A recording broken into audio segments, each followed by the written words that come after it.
মরতে তো একদিন হবেই ভাই, কিসের ভয় পান? তো তার চেয়ে একটা কাজ করেন, কয়েকদিন একটু ধূপধাপ করে কিছু একটা করেন, সংস্কারগুলো করে ফেলেন, তাহলে অন্তত হচ্ছে মরার পরেও অন্তত শহীদ হয়ে থাকবেন, অমর হয়ে থাকবেন মানুষের মনে। আসিফ নজরুল উপদেষ্টা কিনা, ওনার কাজ কি প্রতিবাদ জানানো নাকি বিচার করা, অ্যাকশন নেওয়া, কোনটা? নিশ্চয় অ্যাকশন নেওয়া। সো উনি অ্যাকশন না নিয়ে উনি প্রতিবাদ জানাতে এখানে আসেন, এটা তো নটাঙ্কি, এটা নাটক।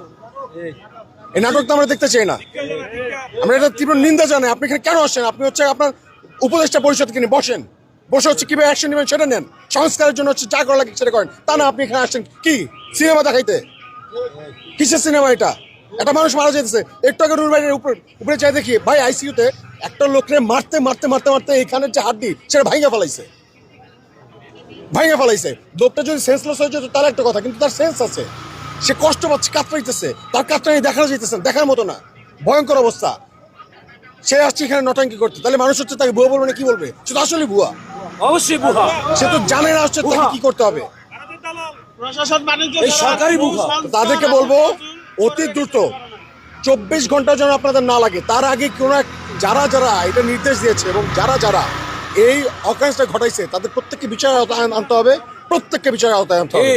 এবং কোনোভাবে এই আওয়ামী স্বৈরাচার পুলিশ, স্বৈরাচার আর্মি যেন মাথা চাড়া উঠতে না পারে, সেই জন্য যোগ্য পুলিশ বা যোগ্য নেতৃত্বকে সামনে আগায় নিয়ে আসেন এবং হচ্ছে আপনার অ্যাকশনে যান। জুলাই অভ্যুত্থানের শক্তিদের মুখোমুখি হবেন না, হাসিনা টিকতে পারে না, আপনার আর কোন কি? আমার কথা বাদ দেন, নূর ভাইয়ের কথায় ফোকাসে আসেন। আর আমি একজন স্টুডেন্ট, আমি আমার মানসম্মত জায়গায় ছিলাম। গণ অভ্যুত্থানের পরে আমার প্রথম এবং প্রধান কাজ ছিল শহীদের স্পিরিটটাকে ধরে রাখা, শহীদের চেতনাটাকে ধরে রাখা এবং পড়াশোনাটা করা। আমি পড়াশোনা করেছি, আমি আমার কাজটা করেছি, তারা কি তাদের কাজটা করেছে?